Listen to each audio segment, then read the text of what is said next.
Well, that was brilliant. And this is our first opportunity to test the technology. It is magic, guys. If you type in words down on your phone, it appears on the big screen. So let's test it out. We might just go to the first non-ECA question, which is, and I must admit that second anonymous one is actually me, so I'll have to go to the third. I'm not sure if you've picked up, there's a conversation in Australia about target, and there's a suggestion that rather than a target, we might go down the pathway of a technology roadmap. So I think that first question is going to the idea, I guess, of the role of a target, but other approaches and how a focus on technology may or may not get you there. Yeah, so two things. So for goodness sake, don't do a technology roadmap, because you've just seen for a net zero, more than half of it is behavioral in some way or other. So technologies, there's no silver bullet here. You do need an awful lot of innovation, an awful lot of technology, but it does not solve it. Net zero in the UK means people doing things differently, and that means willingly. And that's a conversation, that's a social thing. Targets matter a lot in the UK. So I said before that going from an 80% target to a 100% target suddenly became not a question of this or that, it's a question of this, and faster, which means that it's now permeating everything. So all ministerial departments, all facets of the society, everything has to be linked to that target. So decisions matter because there's no carbon to play with in this. So it matters a lot how this comes through. So things like the industrial strategy, which is part of the question here, yeah, it's completely linked. So this thing that I'm working on is part of the Industrial Strategy Challenge Fund and part of the industrial strategy, and it is absolutely, net zero is absolutely central to it. This is demonstrating what it looks like physically now, so that we can learn, so that we can replicate, scale up, scale out, etc. So yeah, it's so important. Brilliant, thanks, Jeff. And the note that Angela just handed wasn't "your mum has called." It was upvote questions on Slido, so you can see that you can like questions, and we'll see what rises to the top of the pops. And at the moment is, I guess, a political question. How did we? I'll rephrase that. Bipartisanship in the UK on the target. How did they get there? What's the basis for that shared vision for a long-term direction? It's been something with great cross-party political support for quite some time. You know, it was tense getting to the target, but a couple of things really mattered. So the UK was very prominent in climate change science.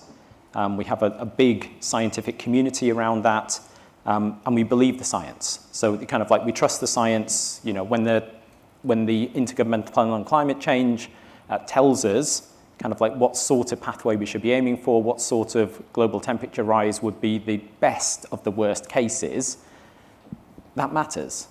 So we set our targets according to that, and it has cross-party support. The recent prominence of the environment has been because of all of this renewed interest. I mean, you know, there's been all sorts of very high-profile, you don't need me to tell you about high-profile climate-related incidences recently, weather, fire, etc. You know, we see that in the UK. It all reinforces that something needs to be done because things might be faster than expected. You know, the climate, frankly, no matter what the science tells you, there's so much uncertainty about pace and tipping points and so forth. So yeah, it's everything that we do is aligned with the science and then comes back through that advice, through an independent commission that tells the government what to do as a pathway, and then government implements however it can. Thanks, Jeff. So the next most popular question goes to, I guess, our cost stack. Our network costs make up a bigger proportion of the final bill than yours. And the question really is, are we solving for a different challenge?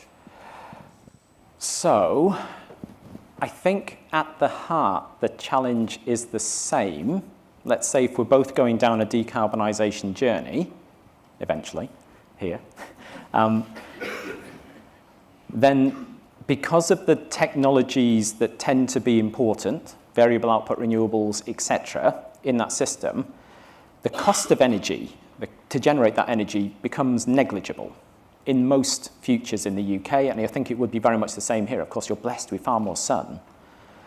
So then it's a question of, can you get it from A to B?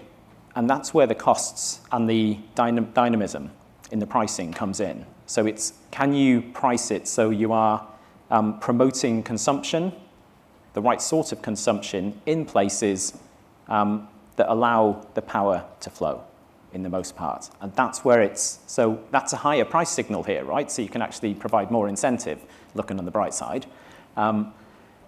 I don't know how much of that is fixed, by the way. Someone can tell me at the break. But that's the sort of thing. So we're expecting it to be a capacity-led price in the future, not the cost of power in the UK. Excellent. And then we've got a question really, I think, which goes to the kinds of future models and people's, I guess, preferences for this model or that model. The major preference being for same but smarter, but we've got others who don't want to go down that route. I wonder if you could reflect on that, Jeff. So someone can tell me at the break in Australia. So in the UK, we still have a pretty disengaged electricity market. So 50% of consumers have never, ever switched supplier since privatisation. They think it's still the nationalised regional provider. At the top of the market, maybe 20% switch regular. So it's a very disengaged market. This is a completely normal survey outcome, right? If you present something to people that they recognise, they tend to choose that thing because it's similar to what they know. So that was, almost expected in there. What was unexpected is so many people choosing something else. And there is a paper coming out of this. Oh my goodness, it is taking so long in peer review. So this is the joys of academia. But it's going to be in Nature Energy, and it is going to be the detailed new segmentation that comes out of that survey, and it's super interesting. I do have some slides I can share with people if anyone really wants to get a sense of what that's about, but I can't show you the paper yet, otherwise my colleagues will shoot me. And we don't want that. No. Why don't we shift gears? Energy data, Jeff. Should be shared? Private good? Public good? Where's the debate in the UK? So the debate in the UK is... Beyond having to click accept. GDPR every time you... Yeah, so of course we're leaving Europe, so whether or not we continue GDPR, we will, by the way. I'm joking there. So it matters. It matters a lot about data privacy, data security from a consumer point of view. Yes, the system would be so much better if, well, firstly, data was shared, but willingly. And I think the only reason you get willing sharing of data is when you get benefits, new services, improved products, all of that kind of thing that comes with it. The reason why we like things like Twitter and Facebook, and, well, maybe not Facebook anymore. That sort of thing. The other side of it is, I don't know what it's like here, but the rest of the energy, so smart meter data could be very good in the UK. A lot of the other energy system data is rubbish. There's quite a few retailers in the UK who basically don't even know where their customers live. Their postcodes are wrong. Their smart meter registration's wrong. So we've got so much work to do just to bring up the bare essentials, the stuff that should be right already, up to a decent standard, let alone start to kind of have that data that really allows a very smart system to thrive. Brilliant. And I'm getting the wind up. So what we might finish with is maybe folding two questions into one, because I think they are closely related, and it's the can we pay and who pays, and also, I guess, the public conversation about all of this. There's a climate assembly that's underway, which is actually bringing people together to start to think about these issues. How is that debate playing out, and to what extent do ordinary people get a say, and how are they getting a say? Yeah, so the cost question, the Committee on Climate Change estimate it's going to be costing about 1% of GDP per year to do this net zero transformation. So it's not a vast amount of money. The who pays question is probably the most important one at the moment in the UK. So we're having citizens' assemblies led by Parliament, and this is basically starting to have this conversation with citizens of the UK, a representative sample. What we're trying to get at, I think there, is firstly that recognition that it will cost more on bills or through tax in order to do this, but that forms part of a social contract. And that social contract is basically also being able to articulate what citizens want out of this transformation. Because a lot of those things I said earlier in the presentation about environment, fairness, justice, all of that kind of thing, they really matter. So questions like, are we trying to do the least cost transition, or are we trying to do an affordable transition or a reasonable cost transition, that will depend on what the social contract says. That idea of better, I think that's so important in the UK. You know, what is better? And I think better is different things to different people, different things to different places, different things, you know, across the whole country in the devolved administrations and so forth. Well, that was absolutely brilliant, Jeff. We've got a whole long list of questions we didn't get to, but we really do want to keep the conversation going. Jeff will be here for the 2 days. He's chairing one of the sessions tomorrow. Talk to Jeff. There's a huge amount of work that sits behind what he's presented. We're just scratching the surface of it.